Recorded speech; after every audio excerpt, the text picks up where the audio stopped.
کہ کیا یہ عورت میری خواہشوں کو پورا کر سکتی ہے؟ میرے دل میں تو کسی جوان کلی کو چھونے کی خواہش پیدا ہو چکی تھی۔ مجھے دوبارہ ویسی ہی لڑکی چاہیے تھی جیسی سہاگ رات پہ ملی تھی، لیکن نہ میری بیوی ویسی رہی تھی، نہ اس کے اندر اب وہ پہلے جیسی بات تھی۔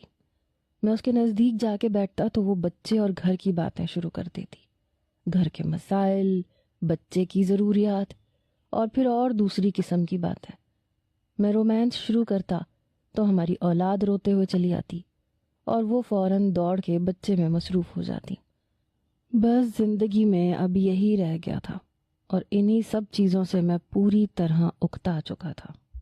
ایسے میں جب سالی میرے گھر آئی تو وہ میرے لیے تازہ ہوا کا جھونکا ثابت ہوئی۔ میری سالی ابھی جوان ہو رہی تھی اور میری بیوی جوانی میں ہی بوڑھی لگنے لگی تھی۔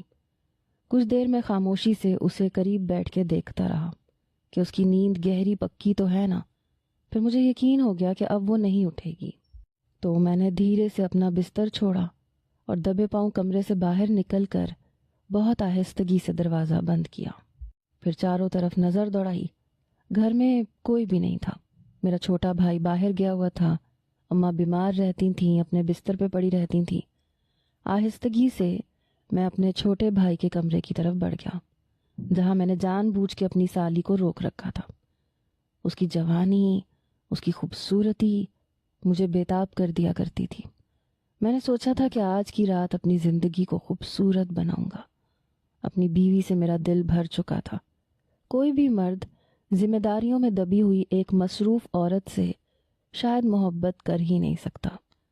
میرا عالم بھی ایسا ہی تھا۔ اب میں سالی کے ساتھ وقت گزارنا چاہتا تھا۔ کمرے کے دروازے پہ پہنچ کے میں نے اپنے ہاتھوں سے بالوں کو سیٹ کیا، شرٹ کو تھوڑا بہتر کیا